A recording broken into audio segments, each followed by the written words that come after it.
그러므로 너희는 내가 오늘날 너희에게 명하는 모든 명령을 지키라. 그리하면 너희가 강성할 것이요 너희가 건너가서 얻을 땅에 들어가서 그것을 얻을 것이며, 또 여호와께서 너희의 열조에게 맹세하사 그와 그 후손에게 주리라고 하신 땅, 곧 젖과 꿀이 흐르는 땅에서 너희의 날이 장구하리라. 네가 들어가 얻으려 하는 땅은 네가 나온 애굽 땅과 같지 아니하니 거기서는 너희가 파종한 후에 발로 물대기를 채소밭에 댐과 같이 하였거니와, 너희가 건너가서 얻을 땅은 산들과 골짜기들이 있어서 하늘에서 내리는 비를 흡수하는 땅이요 네 하나님 여호와께서 권고하시는 땅이라. 새초부터 연초부터 이라는 데인데, 새초부터 연초부터 이 말이 좀 낫긴 낫는 것 같은데, 새초부터 새말까지 네 하나님 여호와의 눈이 항상 그 위에 있느니라. 좀 더 읽겠습니다. 내가 오늘날 너희에게 명하는 나의 명령을 너희가 만일 청중하고 너희의 하나님 여호와를 사랑하여 마음을 다하고 성품을 다하여 섬기면 여호와께서 너희 땅에 이른 비 늦은 비를 적당한 때에 내리시리니 너희가 곡식과 포도주와 기름을 얻을 것이요 또 육축을 위하여 덜에 풀이 나게 하시니 네가 먹고 배부를 것이라. 너희는 스스로 삼가라. 두렵건대 마음에 미혹하여 돌이켜 다른 신을 섬기며 그것에게 절함으로 여호와께서 너희에게 진노하사 하늘을 닫아 비를 내리지 아니하여 땅으로 소산을 내지 않게 하시므로 너희가 여호와의 주신 아름다운 땅에서 속히 멸망할까 하노라. 거기까지 읽겠습니다. 오늘 이제 신명기가 말하는 약속의 땅, 이렇게 약속의 땅에서 좀 더 생각을 하려고 합니다. 지난번 우리가 이제 그 역사서에, 이스라엘 역사서에 사실 끝머리까지 거의 왔다 갈 수 있죠. 그래서 사무엘 상하, 열왕기 상하, 이제 사실 열왕기 상하는 그걸 하면 뭐 구약 거의 멸망, 이스라엘 유다의 멸망까지 이래 취급을 하고 있으니까 거의 바벨론 포로에서 돌아와서 새로 시작하는 역사 외에는 이스라엘 역사를 좀 커버하고 있는 그런 내용이었어요. 그런데 그 마지막 부분에 와서 이스라엘이 왜 멸망했느냐 하는 것을 우리가 생각을 하면서 그 멸망한 이유가 신명기에서 말하는 그 약속의 땅의 특성에 대해서 이스라엘 백성이 망각을 하고 그야말로 약속의 땅에서 하나님이 약속하신 그 약속의 땅의 특성을 완전히 무시하고 살았기 때문에 이제 그들이 그렇게 이제 망하게 되었다는 부분을 우리가 좀 생각을 했었죠. 그래서 사실은 약속의 땅, 신명기에서 말하는 약속의 땅을 잘 이해하는 것이 굉장히 중요하다. 왜냐하면 이거는 이제 오늘날 신약 교회에도 특히 신약 교회와 약속의 땅 같으면은 가나안 땅에 들어간 사람들, 지금 우리는 때문에 교회와 들어와서 교회에 속해 있는 들어온 사람들 이렇게 막 이해를 하는 것이 딱 좋겠어요. 그래서 약속의 땅 하면 약속의 땅, 궁극적인 약속의 땅은 어디냐 할지는 천당이에요. 하나님 나라, 저 세상 천당. 그게 이제 약속의 땅이라고 한다면은 그 약속 땅의 실체를 갈 수 있어요. 실체를 갈 수 있는데 이제 그 전까지도 이제 약속의 땅의 모습을 이렇게 보여주고 있는 신약의 모습은 뭐냐 할 때 이게 뭐냐 교회다 이렇게 이야기를 할 수 있어요. 그래 사실은 이제 약속의 땅에 대한 이야기는 오늘날은 신약 우리 교회에 대한 이야기다 이렇게 우리가 이해를 해야 됩니다. 그래서 약속의 땅을 잘 이해하는 것은 신약의 교회에 대해서도 교회가 어떠한 것이어야 하는가 하는 것을 이제 잘 이해할 수 있도록 해주는 것이다, 가르칩니다. 그렇게 우리가 생각을 할 수가 있습니다. 그래서 오늘 좀 더 이 교회 오늘 하고 다음 주일까지도 이 약속의 땅에 대해서 좀 더 이제 살펴보려고 합니다. 오늘 여기 이제 첫째 우리가 약속의 땅에 생각해야 될 거는 뭐냐 하면 흔히 젖과 꿀이 흐르는 땅, 이렇게 이야기를 하죠. 그래서 잭과 꿀이 흐르는 땅. 그 히브리 말로 그렇습니다. 에레츠 짜바트, 할렙, 예, 이 밑에 할렙 우따바시 이래 돼 있어요. 그러니까 그 잭과 꿀이 졸졸 흐른다 이런 이야기예요. 자바트란 말 졸졸 흐른다 이런 말인데, 잭과 꿀이 흐르는 땅 이렇게 이제 말씀을 하고 있는데, 이 말이 반복해서 굉장히 많이 나와요. 반복해서. 그런데 이제 이 말이 사실은 무슨 말인지 굉장히 애매한 부분이 있습니다. 그래서 우리가 보통 이해하고 있는 바로는 잭과 꿀이 흐른다는 말은, 야, 그 땅 낙원이구나. 낙원을 연상하게 만들어줘요. 그 땅이 낙원 것 같고, 그 땅은 진짜 옥토고, 뭐든 심으면 진짜 잘 자라고, 식물이 잘 자라고, 또 물도 엄청 많아서 곡식들과 열매들이 한없이 풍성하고, 그래서 주림이 없고, 마음대로 먹을 수 있는, 목마름이 없는, 그래서 배불리 먹고 편안하게 살아갈 수 있는 그런 곳. 이런 곳을 연상하게 하는 말로서 이 잭과 꿀이 흐르는 땅이다. 이렇게 우리가 생각을 할 수가 있습니다. 그런데 이런 이해가 사실은 잘못된 것은 아닌 것 같아요. 왜냐하면 출애굽기 3장 8절에는 약속의 땅을 어떻게 묘사를 하고 있느냐면, 아름답고 광대한 땅 이렇게 이야기했어요. 아름답고 광대한 땅. 어쨌든 아름답다는 말이 거기 나와요. 그리고 이제 젖과 꿀이 흐르는 땅이라고 이렇게 말을 해놨습니다. 그래서 이걸 보면은 약속의 땅은 하여튼 진짜 좋고 아름다운 땅이구나. 그래서 어떤 사람들은 이 땅은 아마 에덴 동산을 이제 폐쇄해 버렸으니까 그 에덴 동산을 상징하도록 만드는 그런 땅을 이야기를 한다. 그래서 에덴하고 약속의 땅하고를 연결시켜서 생각을 하는 경우가 굉장히 많습니다. 그래, 그렇게 연결하는 게 사실 잘못된 것이 아니죠. 어쩌면 당연하게 그렇게 연결해 볼 수 있는 것인데.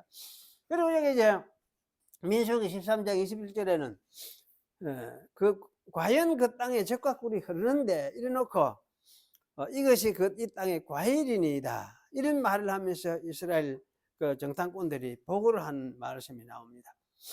그래서 이 말씀은 젖과 꿀이 흐른다는 말을 그 말의 뜻을 설명을 해주죠.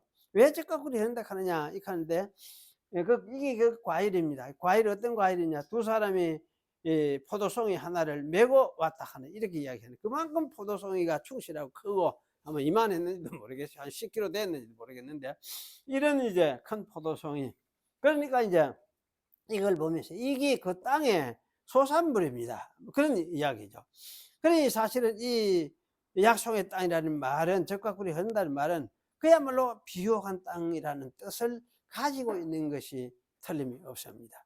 그래서 이미 이렇게 참 약속의 땅을 이해하는 것은 틀린 것이 아니구나, 그렇게 우리가 이해를 해야 되겠습니다. 그런데 신명기 11장 8절에 이하에 보면은, 그런데 이 약속의 땅에 대해서 이해해야 될 또한 다른 어떤 면묘들을 말해주고 있습니다. 여기에도 이스라엘에게 약속한 땅이 젖과 꿀이 흐르는 땅이라고 말하고 있기는 해요.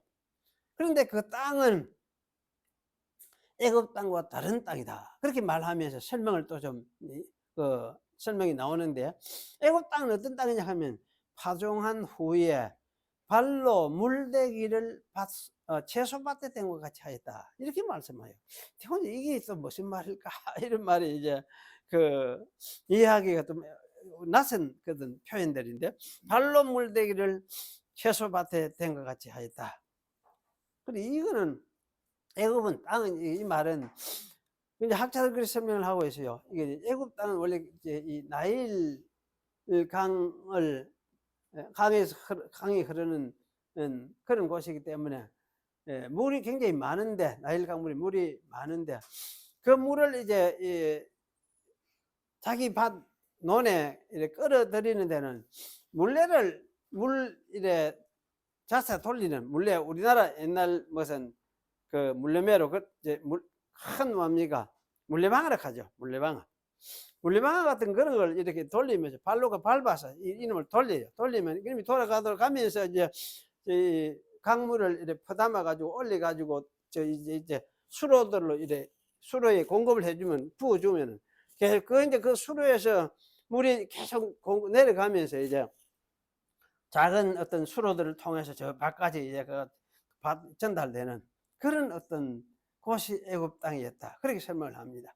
그래서 이런 땅에서 농사를 지으니까, 그래, 이거는 어찌 보면 쉽게 농사를 짓는 땅이다, 또는 인위적으로 농사를 짓는 땅이다, 이런 의미를 가지고 있는 것이 애굽 땅이에요.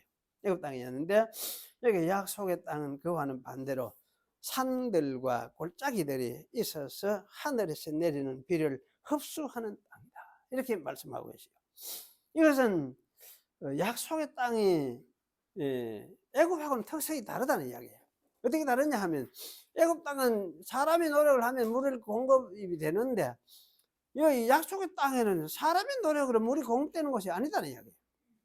그래, 이거는 자연적인 어떤 이점은 하나도 없는 땅, 그야말로 사람을 생각을 해보니 척박한 땅이라고 할 수 있어요. 아주 막 돌도 많고 아주 상그라면, 우리 경상도 말씀 상그랍다 했어요. 옛날에 바위도 많고 막 이렇게 다니기 힘든 척박한 땅, 그런 어떤 이제 땅이라서 여호와 하나님이 보내신 비에만 그 생존을 의존할 수밖에 없는 땅, 이런 의미를 가지고 있다.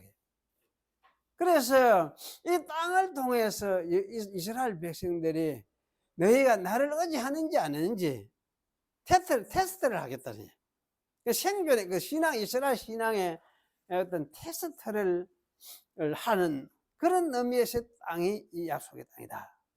그래서 이제 이 약속 땅, 이런 의미에서 이스라엘을 위한 어떤 신앙적인 중요성을 가진 땅이다, 종교적인 중요성을 가진 땅이다, 이렇게 이제 그 톰슨이라는 사람은 주석을 했습니다. 그래서 이 설명은 약속의 땅의 풍요와 번영이 어디 딸려 있느냐, 여호와 하나님 것이 내리는 비에 달려 있다는 말씀이에요. 그래서 14절 15절에 보면은 여호와께서 너희 땅에 이른 비와 늦은 비를 적당한 때에 내리시리니 너희가 곡식과 포도주와 기름을 얻을 것이요. 적당하게, 그 이른 비도 적당한 제때에 오고, 또 늦은 비도 적당하게 내려가지고 그 너희가 먹을 곡식하고 포도주하고 이걸 참 거두을 수 있도록 하나님이 이렇게 간섭을 해 주시겠다, 그런 말씀을 하고 있어요. 그러면 이것을 가지고 이제 사람도 먹고 들의 짐승들도 먹고 배부르도록 이렇게 해주겠다, 그런 말씀을 하고 있어요. 약속의 땅이 바로 이렇게 이제 해서 부요를 누리게 되는 그런 땅이기 때문에, 이거는 아무런 어떤 조건이 없는 것이 아니라 이스라엘이 하나님 여호와를 사랑하며 마음을 다하고 성품을 다하여 섬기는 것이, 이것이 조건이었다, 이렇게 말을 할 수가 있죠. 만약 이스라엘이 미혹되어서 우상을 섬기게 되면 하나님이 진노하셔서 하늘을 닫아 비를 내리지 아니하시고 땅이 소산을 내지 않게 하심으로 이스라엘은 여호와께서 주신 아름다운 땅에서 속히 멸망할 것이라, 이렇게 말씀하고 있어요. 이스라엘은 그야말로 뭡니까, 여호와만을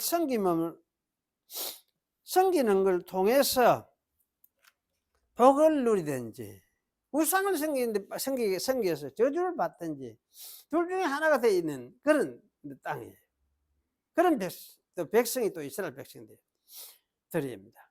그럼 이런 관점에서 보면은 이 약속의 땅은 이스라엘이 여호와께 신실할 때에는 낙원과 같이 아름다운 땅, 젖과 꿀이 흐르는 땅같이 하나님이 만들어 주시죠. 그래 만들어줘요.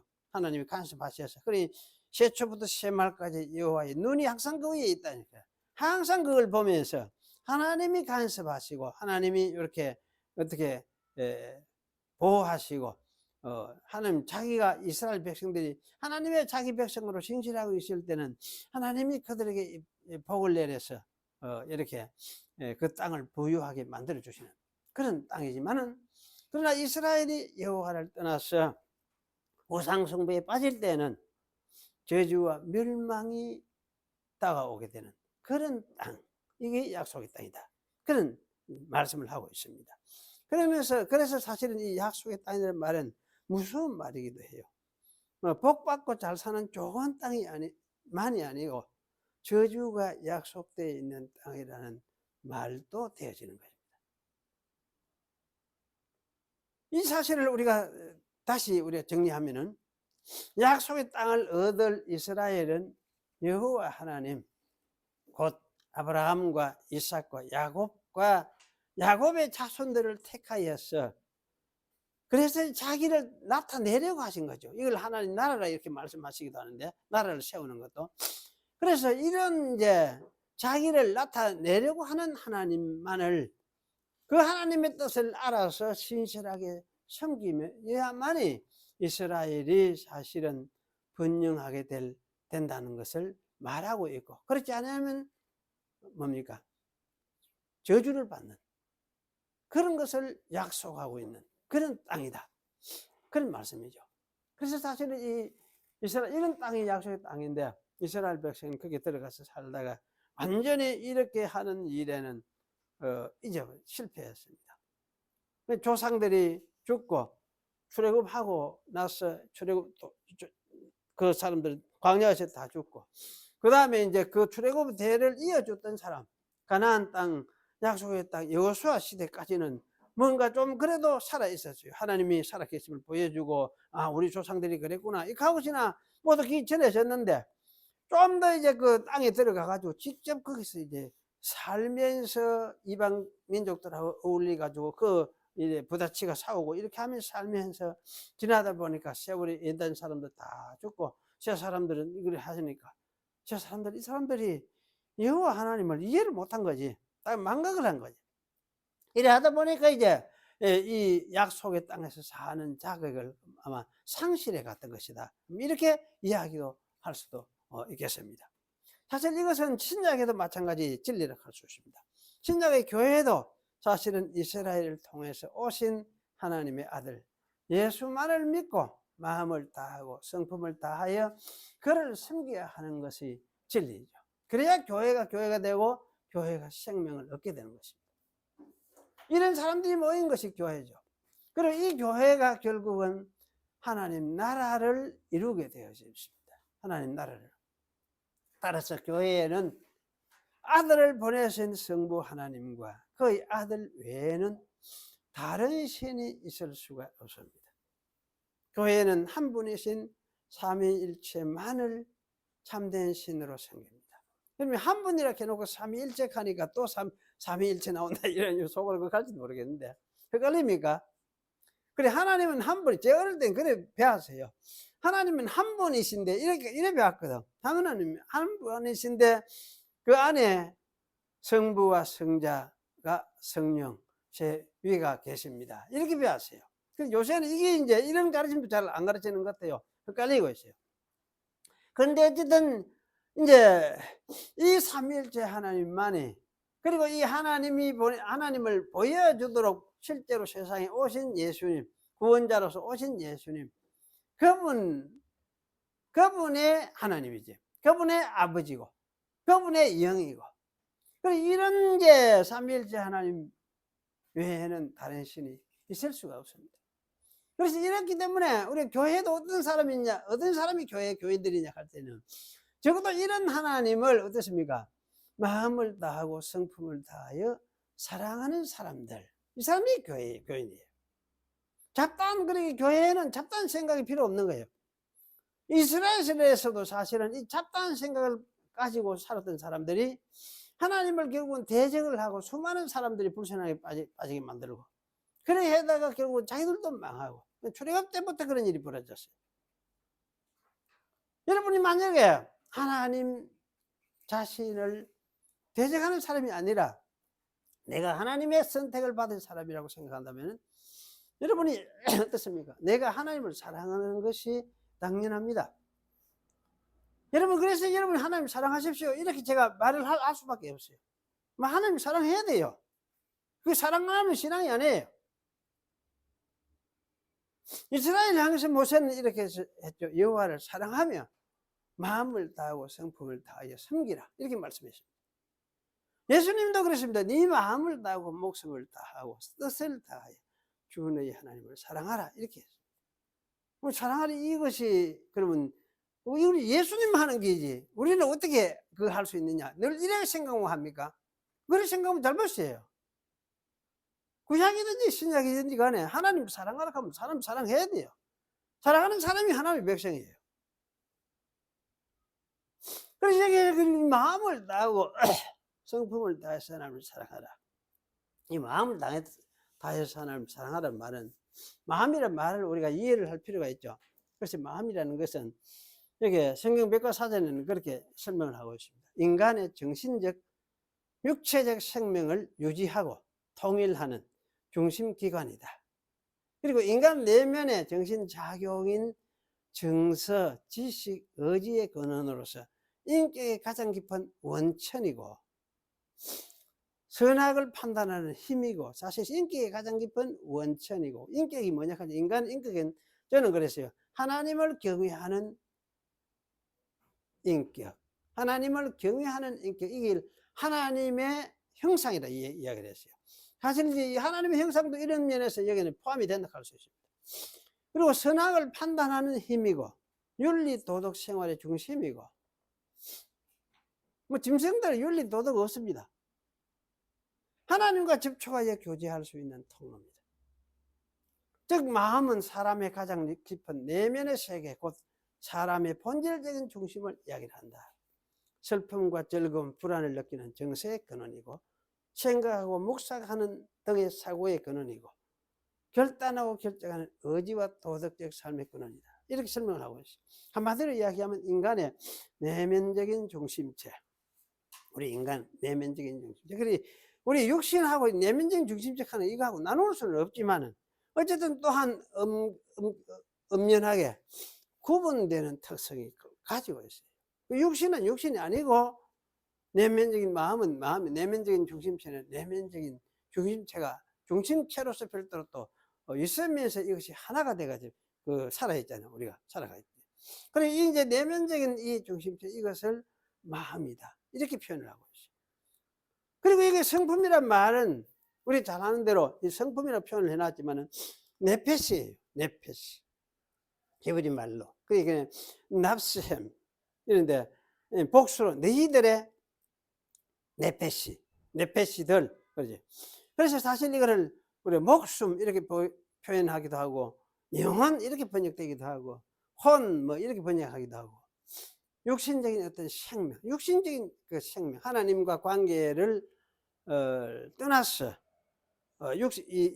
보이는 이 육신을 가지고 생동하면서 살아가는 이러한 어떤 모습을 두고 이야기를 합니다. 그래서 이 말은 이제 짐승에게도 똑같이 사용되고 있는 말이에요. 짐승의 혼은 할 때, 또는 짐승의 생명 할 때도 이 말이 같이 사용되고 있어요. 그래서 사실 이거는 이제 이 성품이라는 이 말은 육신적인 어떤 존재체, 우리 육신을 가지고 살아가는 생명의 어떤 존재체, 이걸 이야기를 합니다. 그래서 이게 마음과 성품을 다해서 하나님을 사랑하라 이렇게 말한다면, 한마디로 이야기하면 예수님은 복잡하게 좀 더 정교하게 또 불쌍하게 강조하기 위해서 이렇게 설명을 했고, 여기 이제 신명기에는 간단하게 네 마음과 네 성품 일어나는데 네 혼과 또 네 영혼과 이런데, 사실은 네 영혼을 다해서 이렇게 할 수 있어요. 그래서 이것은 너의 인격 전체, 네 존재 전체를 다해서 하나님을 사랑하라 이렇게 말씀을 하고 있는 것이죠. 그렇다면 하나님이 왜 인간에게 이러한 말씀을 하실까? 그건 이스라엘에게만 말한 건 아니죠. 오늘 교회 성도들에게 하신 말이에요. 인간이 하나님을 이렇게 사랑하지 않으면 하나님께 무슨 문제가 있는가? 사랑받지 못하면 안 되는가? 하나님은 마치 사랑 받으려고 이렇게 사람들을 괴롭히는 그런 하나님인가? 참 그렇게 생각하면 하나님 진짜 째째한 하나님이죠. 째째한 하나님이에요. 만약 이렇게 생각한다면 하나님을 잘못 생각하고 있는 거죠. 하나님은 인간의 사랑이 반드시 필요해서 그거 없으면 못 사는 분이 아니에요. 하나님의 존재하심은 인간의 사랑이 없어도 얼마든지 살아가시는 분. 그래서 하나님을 자존하신 분이라고 합니다. 자존하신 분. 그리고 또 스스로 충족하신 분. 다리 누가 좀 채워줘야 살 수 있는 그런 존재가 아니에요. 스스로 충족하신 분이.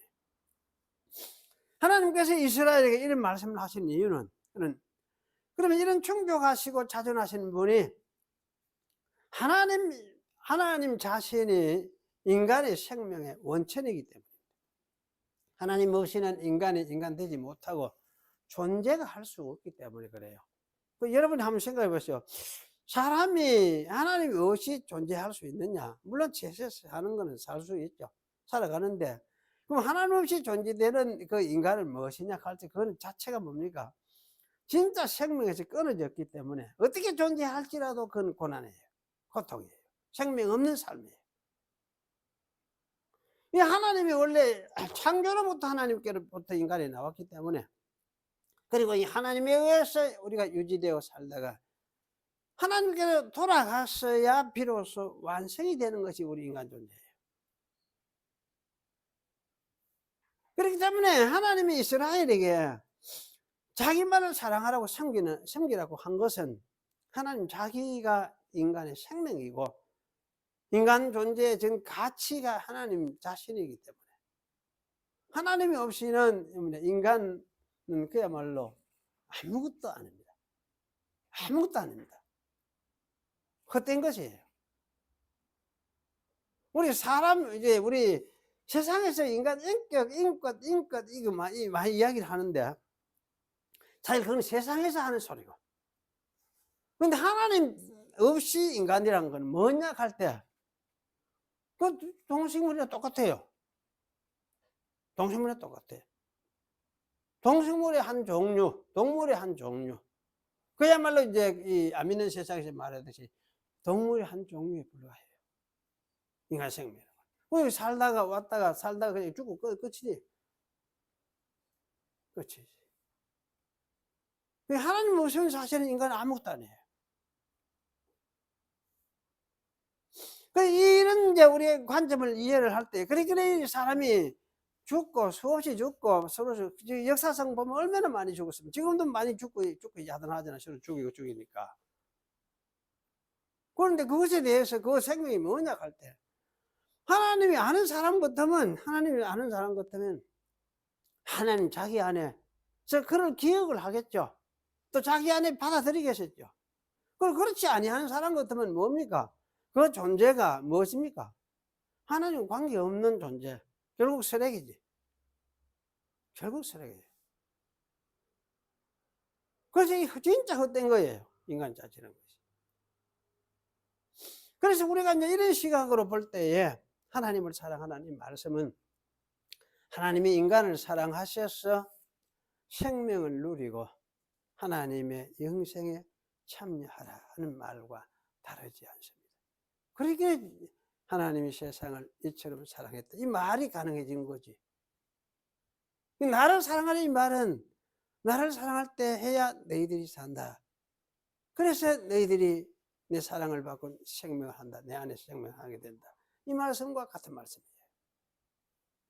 그래서 사실은 이거는 하나님이 인간을 향한 하나님의 사랑을 표현하는 말씀이다.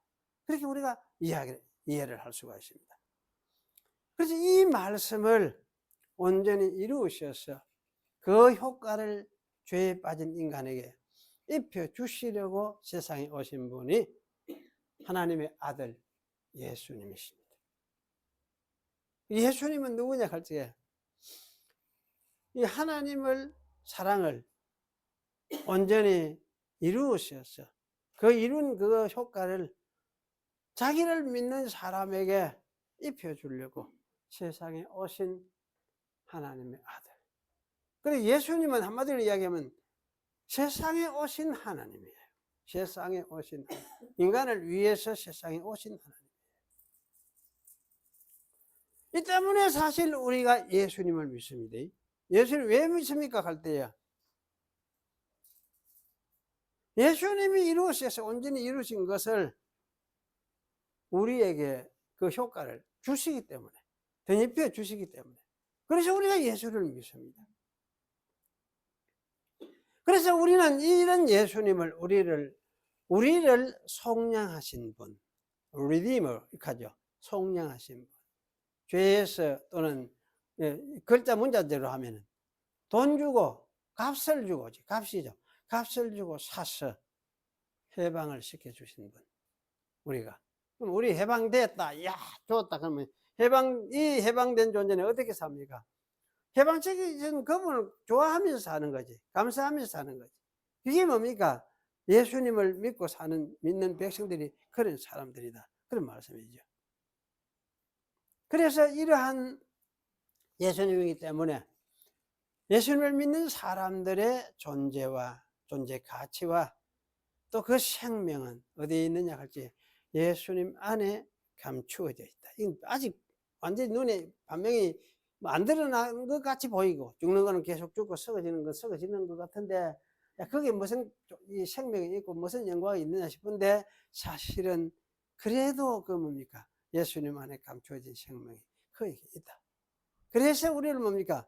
너희 생명이 어디에? 하나님 안에 감추어져 있다. 이렇게 말씀하고 있는 거예요. 우리 감추어져 있어요. 우리 생명이. 예수님 믿는 사람은 이렇게 감추어져 있습니다. 그리고 이제 그가 다시 나타나실 때 우리의 생명도 예수님의 영광, 부활하신 예수님의 그 영광을 입고 나타날 것이다. 그런 말씀입니다. 그렇다면 우리에게 이 예수님과 그를 보내신 아버지 하나님을 우리의 존재 전체를 다해서 사랑하라고 하는 이것이 잘못된 것 아니죠? 이런 말씀이 여러분이 부담스럽고 우리의 자유를 억누르는 그런 말씀입니까? 그렇진 않죠? 예수 믿는 우리가 이런 말씀을 들을 때는 사실 죄송하죠. 죄송하고 죄송한 마음이 드는 것은 사실입니다. 하지만은 그럼에도 불구하고 우리는 맞습니다. 옳습니다. 내가 온 마음을 다하여 하나님을 사랑하시 맞습니다. 이렇게 고백을 하는 것도 당연합니다. 이런 고백을 할 수 있는 것이 하나님의 생명에 연결되어 있는 하나님의 안에 우리 생명이 감춰진 사람의 모습이기 때문입니다. 그러나 만약 우리가 이런 고백을 할 수 없는 자라면 우리는 어디에 있습니까? 저주 아래 있는 사람이라 할 수 있습니다. 사도 바울이 그런 말을 했습니다. 만일 누구든지 주를 사랑하지 아니하거든 저주를 받을지어다. 이렇게 말씀했어요. 그런데 행위를 이야기하는 것이 아니에요. 네가 어떤 사람이냐 그지? 하나님의 백성, 하나님의 사람이면은 뭡니까? 주를 사랑하는 사람이다. 그럼 주를 사랑하지 않는 사람은 어떻게 됩니까? 저주를 받는 사람이다. 그 이야기예요. 진짜 믿는 자, 주를 믿는 사람이면 주를 사랑하는 사람이기 때문에 그래. 만일에 그렇지 아니한 사람 같으면 뭡니까? 주님이 불러주실 때까지 기다리기 차라리 낫지. 싫은데, 가령 우리가 교회 생활을 해야 된다. 그럼 그럴 필요가 없어요. 벗어날 필요가 있어요. 자유해버려도 돼요. 마음대로 해요, 마음대로.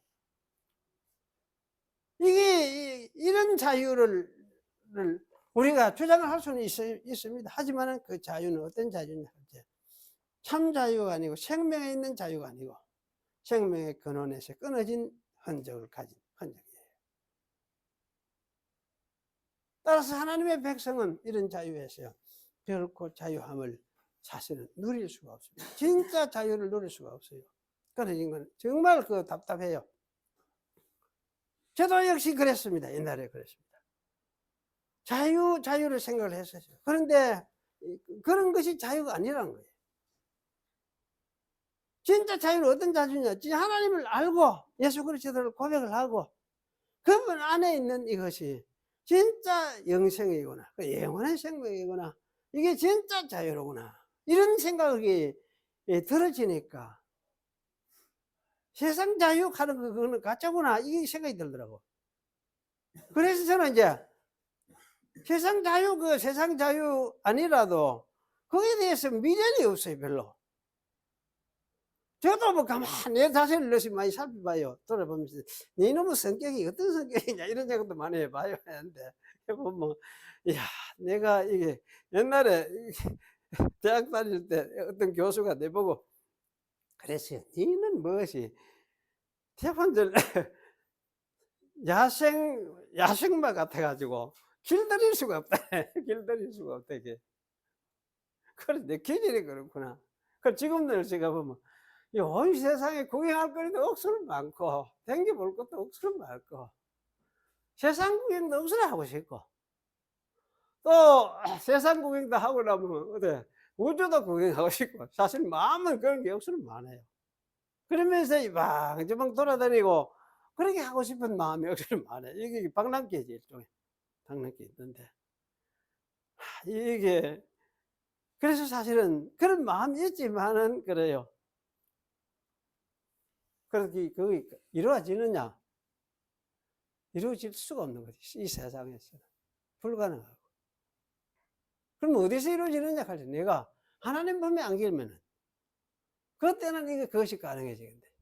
그때는 뭐, 온 세상 구경도 다 할 거고, 뭐, 저 우주에 어디도 구경 다 해볼 거고, 뭐, 달나라, 뭐, 수성, 금성, 지구, 온등 화성에도 간다 했었잖아요. 그것도 다 갈 건데. 지금은 그런 거 생각하면 별로 미련이 없어요. 이 세상에서 가는 미련이 별로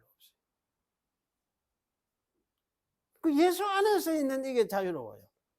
그래, 이게 참 기쁘고 이게 참 큰 거구나. 이걸 제가 느껴요. 그래서 사실은 나는 그런 걸 한쪽에는 그런 원이 약간 있기는 있지만 그건 별거 아니다. 이 생각이지. 별거 있나 내가. 가끔 그런 이방 여행 어디 가봐서 뭐 싶은데 맞아 가보는 거 좋기는 좋은데 댕기면 구경도 하고 마음 좀 보는 시각도 넓어지고 그런데 또 한 번은 세면 돈이 없는데 뭐 그거 안 가보면 어떻노? 그럼 괜찮아 안 가봐도 괜찮는데 곧 그게 다 될 게인데 채워질 게인데 하나님이 더 크신 분 계시니까 이렇게 이게 자유인 거지. 이런 게 이제 자유인 거지.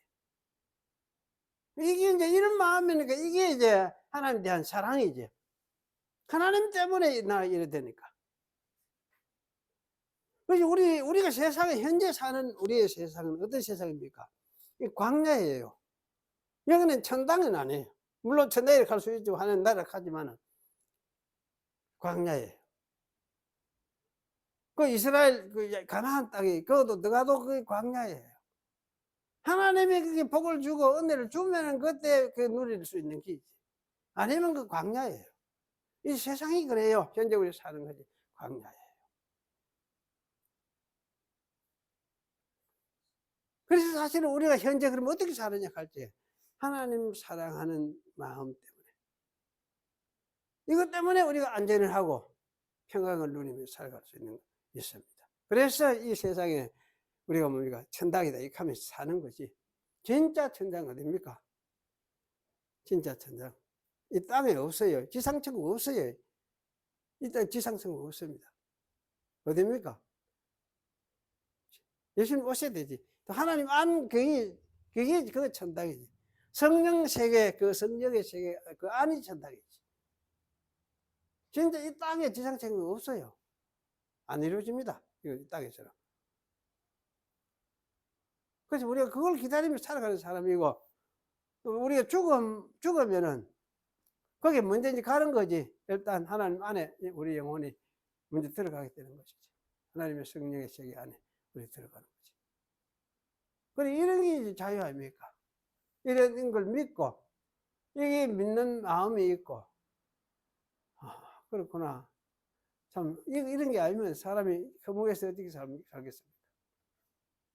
그리고 이런 이제 믿음이 있으니까 뭐 세상에 없는 거 없어도 괜찮아요. 자식이 뭐 없어도 괜찮고 뭐 몸이 어떻게 해도 괜찮고 어떤 정치 체제 속에서 살아갈 것인가 어떤 정치 체제에서도 상관이 사실은 없거든.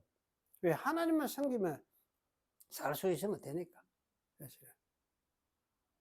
꼭 뭡니까 여당 해야 되느냐 꼭 야당 해야 되느냐 여당도 야당도 아니잖아 우리 예수 믿는 사람들 예수당이지 예수당이지 예수님의 통치가 이루어지는 것이지. 그게 어느 것이 그런 게 좋으냐, 이럴 때. 어느 것이 그런 게 좋으냐, 이럴 때. 뭐 좋은 거 택하면 되는 거. 이거 절대 선은 없어요. 절대 악도 없고, 정치라는 거는 세상에. 다 악에 속한 것이라 갈 수도 있어요. 어떻게 보면. 그래서 사실 그게 우리가 속한 것이 아니고 정말 하나님 때문에 우리가 자유하면서 살아가는, 하나님을 사랑하는 사람들, 이 사람들이 누구냐? 예수 믿는 사람들이에요.